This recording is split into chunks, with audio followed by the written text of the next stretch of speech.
Is 46th District State Representative Kathy Schmaltz.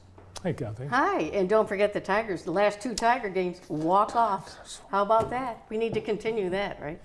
Yeah, I was supposed to get a report from a JTVer that was at the Tigers on Saturday, but it's so hot there. Hey, it's baseball, you know?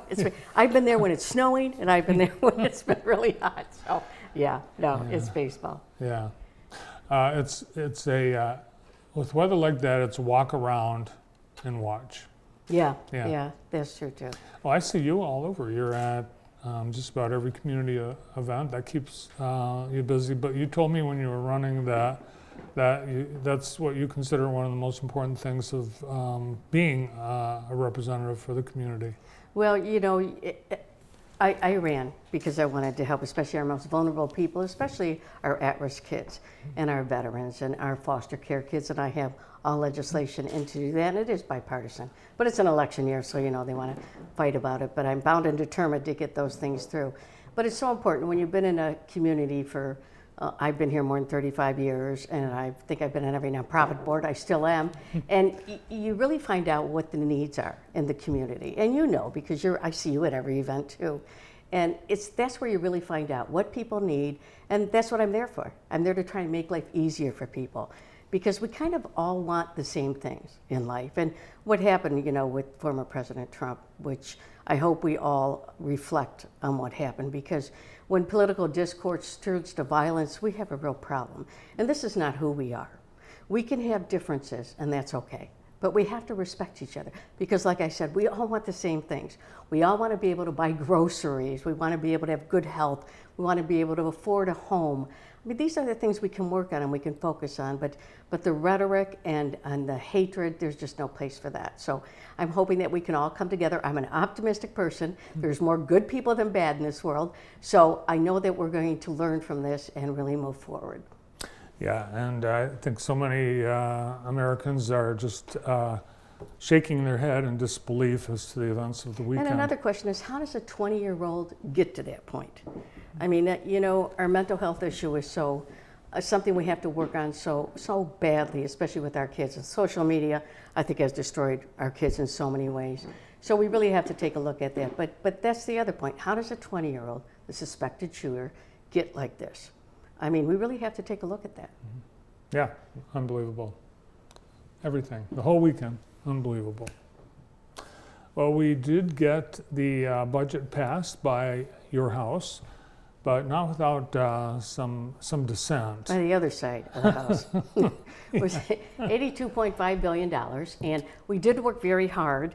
I talked to appropriations, we sent letters out, we made sure that the $4.5 million for the Hayes Hotel project did go through. That was a done deal. And of course the Andes Angels for opioid recovery, getting $3 million for that. That's so important. Mike Hurst does such a wonderful job over there. So we always want to help him to keep that going. But the rest of the budget was a big problem. $82.5 billion. They took away, it's usually $300 million, more than $300 million for our schools.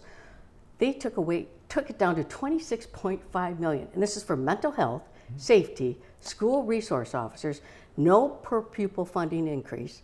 Our schools are in trouble right now. So I'm going to be meeting with all our school superintendents to figure out how to get them through this. I think a lot of people were surprised because it was not expected. It's not as if we have a budget shortfall. It's not an area that the governor hasn't talked a lot about. And it's also an area where increased funding has gone toward higher education and pre-K-12. And they took $670 million from the teachers' pension fund in this budget too. And they hired 400 new state employees. We hired 1,000 last year. We can't even afford those. They put in money for incentives to buy e-bikes, for charging stations. This is all money that could go to our schools or to places that we really need it. So yeah, they got to get their priorities straight. I've looked at a handful of area school board agendas for this summer, and several have layoffs. They're cutting positions, they're reducing some programs. So obviously they're being pinched. Right. Is there, I know that there's there's abilities to alter the budget through supplemental, additional budgets throughout the year.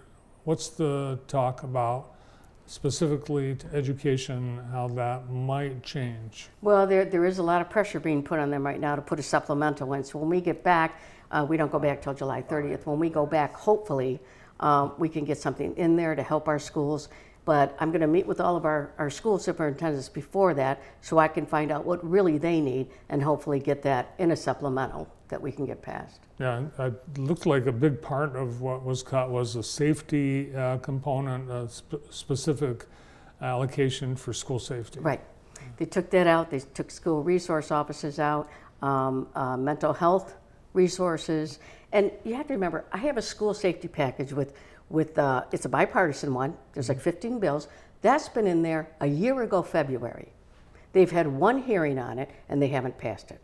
A school safety package to do so many things to our schools to help them, and they still haven't taken it up. And it's surprising with following Oxford that wouldn't be at the top of everyone's agenda. I know. So I keep, they're playing politics with our kids, and I keep telling them, stop it.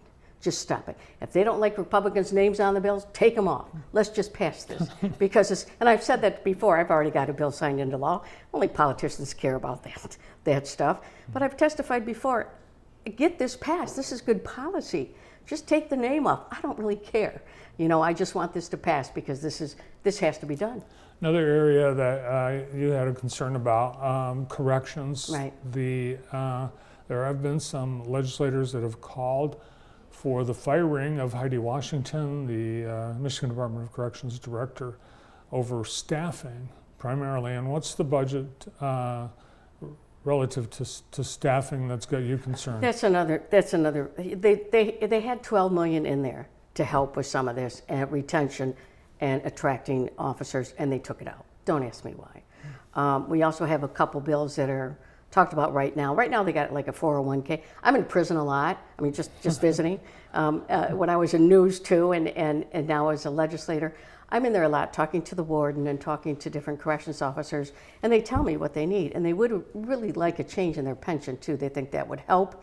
So right now they get like a 401k, but there's a couple bills to make it half 401k and half more of a pension type of system. So I think something like that will help. But again, Lansing has to get their priorities straight.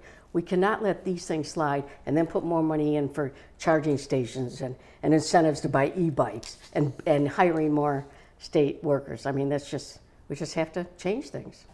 Yeah, I think if there's one provision in the budget that does get enacted, you and I would get an $800 rebate from the state if we bought an electric bike.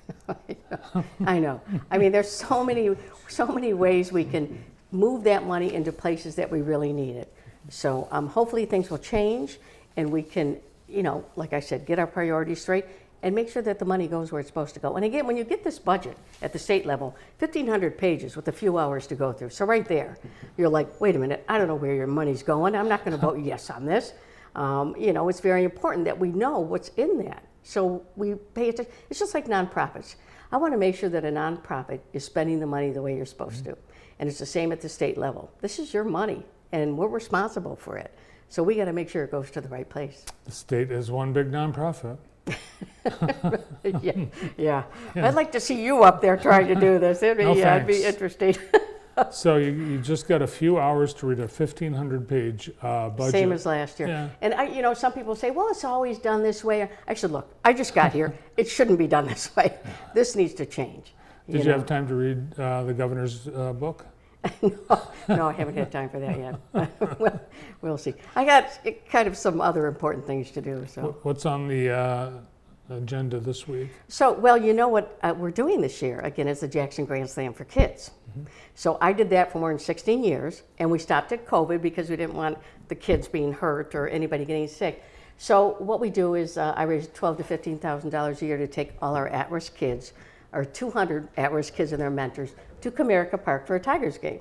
And we give them a T-shirt and a little souvenir, and they get the carousel ride. And they see the tire on 94 and they're already, oh my gosh, what is that? Then they see the big buildings, and these are kids that have never been out of the city. And it's such a wonderful fundraiser, and I love doing it because it gives them an experience that they would never have. So we're doing it again. It's July 28th. We are looking for sponsors for that. We just sent out some letters to try and get sponsors. Tony Hollow with Big Brothers Big Sisters and Thomas Burke from Save Our Youth are doing it with me this year. They're the co-chairs. So we're excited to bring that back, and the kids are excited too. Great. Well, have a wonderful time. Hope you got a beautiful day. Not too hot, right? Yeah, not too hot. Just right. Thanks, Kathy. 64th District State Representative. 46. 46. Who knows? They change them all the time. One of those two numbers just in the wrong place. Yeah, 46th District State Representative Kathy Schmaltz.